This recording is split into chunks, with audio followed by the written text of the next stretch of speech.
ఏం కావాలో కోరుకో అర్జున.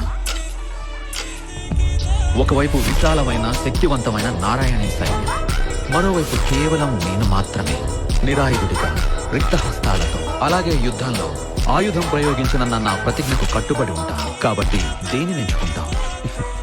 ఇందులో ప్రత్యేకంగా అడగడానికి ఏముంది కేశవ, తమరినే ఎంచుకుంటాను. అయితే మీ నారాయణీ సైన్యం నాది. నేను మీ నారాయణీ సైన్యంతోనే సంతృప్తి పడతాను.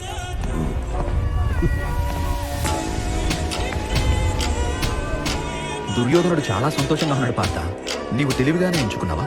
నిరాయుధుడైన ఈ కృష్ణుడితో యుద్ధంలో ఏం సాధించగలవు? ముల్లోకాలు ఏలే హస్తములకు నన్ను నేను స్వయంగా అర్పించుకుంటున్నాను కేశవ.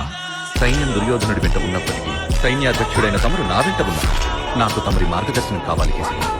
లక్ష్యాన్ని నేను చేరుకుంటాను.